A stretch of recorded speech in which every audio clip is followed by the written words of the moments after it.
Quelle grâce d'être ensemble pour cet épisode de 15 minutes de grâce et de vérité. Nous allons adorer le Seigneur avant d'écouter sa parole. Alléluia. Enseigne-moi toutes tes voies, Seigneur. Enseigne-moi. J'espère en toi, Seigneur. Le cri de mon cœur, c'est de t'aimer et vivre tout près de ta main. Touche ma vie, enseigne-moi. Enseigne-moi toutes tes voies, Seigneur. Enseigne-moi. J'espère en toi, Seigneur. Le cri de mon cœur, c'est de t'aimer et vivre tout près de ta main. Touche ma vie, enseigne-moi.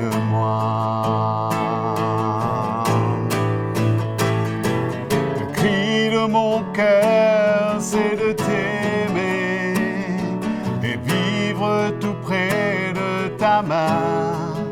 Touche ma vie, enseigne-moi. Touche ma vie, enseigne-moi.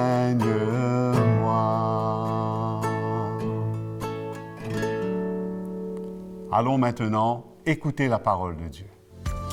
Bienvenue à tous mes frères, mes sœurs qui sont fidèlement au rendez-vous pour les sessions de 15 minutes de grâce et de vérité.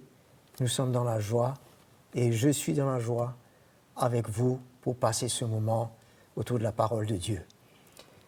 Nous continuons dans le thème « Comment vivre dans la victoire » et nous croyons que le Seigneur de plus en plus nous éclairera pour que nous puissions expérimenter la victoire à tous les niveaux dans notre propre vie. Et nous parlons la troisième session, la troisième partie plutôt, sur vivre au-delà du voile. Alors, Jésus, la parole nous dit dans Jean 14, 6, qu'il est le chemin, la vérité et la vie. Nul ne va au Père que par lui. Nul ne peut te trouver ce chemin au Père à moins que ça ait été au travers de Jésus. C'est lui le chemin. Ça nous rappelle ce que Jacob, lui, dans son rêve, avait vu, comment il y avait une échelle qui reliait la terre au ciel, où les anges montaient et descendaient. Cela parlait qu'un chemin allait être ouvert pour les hommes dans le royaume de Dieu, vers le trône de Dieu, dans les lieux célestes. Et nous réalisons que ce chemin, par la venue de Jésus, par sa mort à la croix, ce chemin a été ouvert. Grâce soit rendue à notre Seigneur. Et nous remercions notre Père pour cela, qui a rendu cela possible au travers de son Fils. Que nous puissions être réconciliés avec Dieu au travers de Jésus-Christ. Et c'est ce chemin, aujourd'hui, que nous ne voulons pas sortir de ce chemin. Parce qu'il a frayé ce chemin. Il nous a fait traverser au travers du voile. Comme il nous est dit dans Hébreux chapitre 10, nous pouvons le lire, toujours les mêmes versets, dans le verset 20, où il nous a donné libre accès au sanctuaire, verset 1er, par le sang de Jésus, accès que Jésus a inauguré. C'est lui seul qui pouvait inaugurer. Celui qui inaugure, c'est lui pour la première fois qui fait entrer. Nous savons que les inaugurations sur terre, comment ça se passe avec les hommes, mais là, c'est dans les cieux, c'est dans le royaume de Dieu. Et personne avant lui n'a pu le faire. C'est la première personne qui a eu lui-même accès et qui nous a donné accès dans le royaume que Jésus a inauguré pour nous comme un chemin nouveau et vivant. Ce chemin est nouveau parce que nous avons le propre chemin auparavant, nous vivions comme bon nous semblait, mais c'est un chemin nouveau. Ce n'est pas un chemin que nous connaissons sur terre. Les hommes peuvent emprunter. Ce chemin, personne ne l'a emprunté. Jésus l'a inauguré et nous sommes ceux qui vont suivre le Seigneur sur ce chemin. Et là, au travers du voile, au-delà du voile où il est assis, dans le lieu céleste, il a frayé ce chemin pour qu'on soit assis avec lui. Pas seulement pour pénétrer, mais pour être assis avec lui. Alors, nous lui sommes éternellement reconnaissants. Alors, c'est un chemin non seulement nouveau pour nous, mais vivant. C'est-à-dire qu'il y a toute une vie à vivre avec Jésus.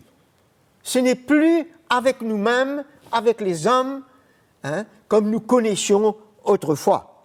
Comme dans Éphésiens, nous en avons parlé déjà dans le chapitre 2, dans le verset 5, « Nous étions morts par nos fautes, mais il nous a rendus à la vie. »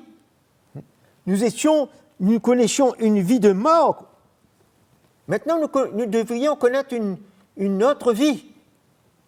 Cette vie nouvelle, il nous a rendus à la vie avec Christ, c'est par grâce que vous êtes sauvés.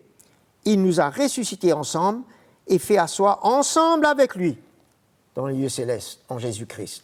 Ensemble, nous ne sommes plus séparés maintenant. Nous étions séparés de Dieu par le péché. Mais aujourd'hui, ce voile qui nous séparait de Dieu a été brisé. De ce fait, il n'y a plus de séparation envers Dieu. De notre péché, de notre état qui nous séparait de Dieu. Aujourd'hui, nous sommes réconciliés, nous sommes avec lui, et dans l'esprit, même si nous vivons sur terre, la parole de Dieu nous dit que dans l'esprit, nous sommes avec lui assis, afin de vivre comme lui. Pas de vivre comme nous vivions autrefois, à notre manière, dans notre manière de voir, de penser, de décider. C'est pour cela, frères et sœurs, c'est le brisement. C'est le brisement qui vient en nous pour nous réussir de vivre au-delà du voile. Ce chemin nouveau. Romains 6, verset 18. Dit, libérés du péché, vous êtes devenus esclaves de la justice.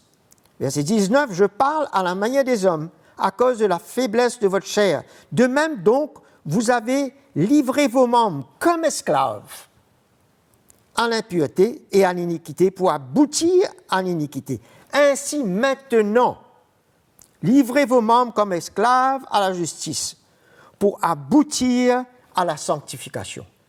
Assis avec lui, Dieu veut qu'on puisse aboutir à la sanctification, qu'on puisse réussir dans cette vie avec lui, étant sanctifié et purifié. Et nous pouvons également lire dans Colossiens, cette vie de sanctification est une vie de séparation. Nous étions séparés de lui par nos péchés, maintenant c'est lui qui nous sépare. Ce n'est pas nous qui nous séparons de par notre état. C'est lui qui nous veut nous séparer au-delà du voile. Nous avons traversé, c'est une autre séparation qui vient maintenant, mais c'est celle de Jésus.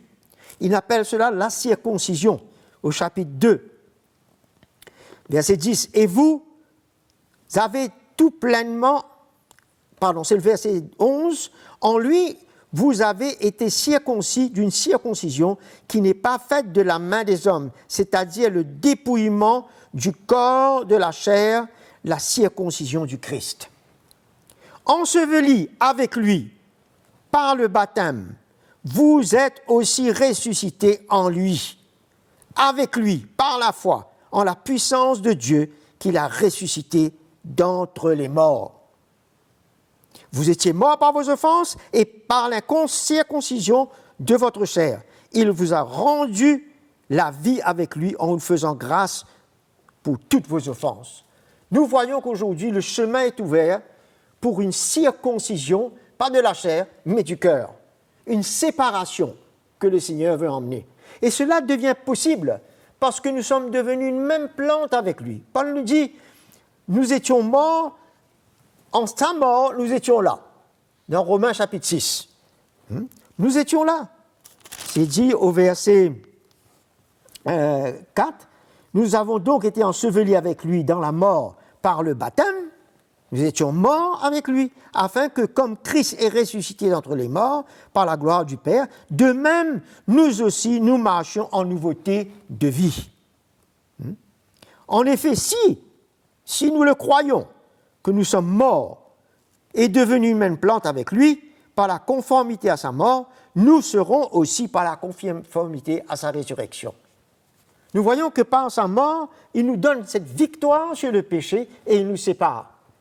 Mais par la résurrection, il ouvre la porte, l'accès, le chemin pour non seulement pénétrer au travers du voile, mais pour être assis dans les lieux célestes, au-delà du voile, vivre avec lui, dans une circoncision de cœur, dans une sanctification. Et Dieu veut nous séparer. Et je termine sur ce passage de 2 Corinthiens chapitre 6,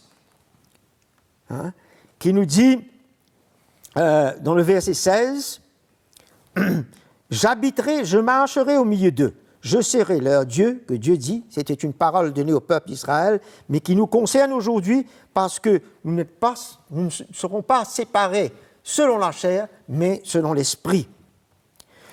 Ils seront mon peuple, c'est pourquoi sortez du milieu d'eux, séparez-vous, dit le Seigneur, ne touchez pas à ce qui est impur, et moi je vous accueillerai.